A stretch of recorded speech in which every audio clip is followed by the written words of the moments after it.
গত 12 June London Bangladesh high কমিশনে Bangladesh high commissioner Saida মুনা তাসনিমের সাথে ব্রিটিশ বাংলাদেশি ফার্স্ট সিটিজেন অ্যালায়েন্সের নবগঠিত কমিটির সাথে মতবিনিময় সভা অনুষ্ঠিত হয়।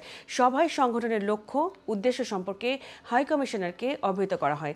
এই সংগঠনের উদ্দেশ্য ব্রিটেন এবং বাংলাদেশের সাথে একটি সেতু বন্ধন তৈরি করা, দুই কমিউনিটির স্বার্থ সংশ্লিষ্ট ব্যাপারে কাজ করা, নতুন প্রজন্মকে বাংলাদেশিমুখী করা এবং দেশে বিনিয়োগ করার ব্যাপারে উৎসাহিত করা, প্রবাসীদের বিভিন্ন ন্যায্য দাবি দেওয়ার ব্যাপারে সংশ্লিষ্টদের সাথে আলাপ আলোচনার মাধ্যমে সমাধান করা এবং হাই কমিশনের মাধ্যমে এখানকার সেবাগুলো কিভাবে আরও উন্নত করা যায় সে ব্যাপারে ভূমিকা পালন করা।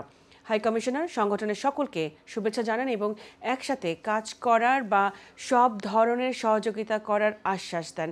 সবাই হাই কমিশনের পক্ষ থেকে উপস্থিত ছিলেন ডেপুটি হাই কমিশনার হজরত আলী খান, কনসুলার বিভাগের প্রধান শরীফ উদ্দিন এবং ব্রিটিশ বাংলাদেশি ফার্স্ট সিটিজেনের পক্ষে উপস্থিত ছিলেন ব্রেন্ট কাউন্সিলের সাবেক mayor councillor Parvez Ahmed, tower Hamlets কাউন্সিলের সাবেক স্পিকার কাউন্সিলর মোহাম্মদ আয়াস মিয়া, খালেস উদ্দিন আহমেদ, আহবাব হোসেন, সাবিনা আক্তার, আব্দুল মুকিত চুনু MBE এবং ক্রয়ডনের সাবেক মেয়র কাউন্সিলর হুমায়ুন কবির উপস্থিত ছিলেন।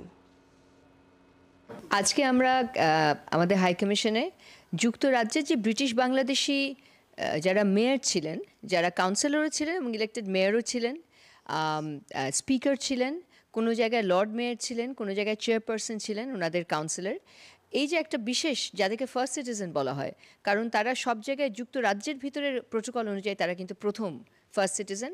ওই সম্মান পাওয়া যে ব্যক্তিবর্গ তারা আমাদের সাথে দেখা করতে, আমার সাথে একটা কলন করতে এসেছিল হাই কমিশনে। নতুন একটা অ্যালায়েন্স তারা ফর্ম করেছেন, আমাদের পারভেজ ভাই যেটা president, first citizens alliance, British Bangladeshi first citizens alliance. এবং আমার খুব প্রাউড লেগেছে যে আসলে আমরা অনেক সময় বুঝতে পারি না ব্রিটিশ বাংলাদেশি মেয়ররা যখন আমাদের অনুষ্ঠানে আসেন বা আমাদের কমিউনিটির মধ্যে হয়তো অনেকে বুঝতে পারেন, এটা নিয়ে একটা পরিষ্কার ধারণা নেই। 32টি বারের মধ্যে কিন্তু 5-6টা এখন আমাদের ব্রিটিশ বাংলাদেশি মেয়র। এটা কিন্তু অনেক গর্ব করার মতো একটা বিষয় এবং এটাকে আমাদের অবশ্যই রেকগনিশন করা উচিত, অ্যাকনলেজ করা উচিত যে তাদের এটা একটা এক্সট্রাঅর্ডিনারি একটা অ্যাচিভমেন্ট। ইনশাল্লাহ আমরা হাইকমিশনের সাথে মিলে আমরা একসাথে কাজ করে যাব এবং বিশেষ করে আমি হাইকমিশনারকে ধন্যবাদ দিতে চাই এবং ওনার যে টিম ছিল এখানে সবাই ছিলেন, সবাই শুনছেন আমাদের ভবিষ্যৎ পরিকল্পনা। আমরা ধন্যবাদ জানাই বাংলাদেশের মাননীয় হাইকমিশনারকে, যিনি অত্যন্ত ধৈর্য সহকারে আমাদেরকে 2 ঘন্টার মতো টাইম দিয়েছেন, ওনার সহ পুরা টিম সহ।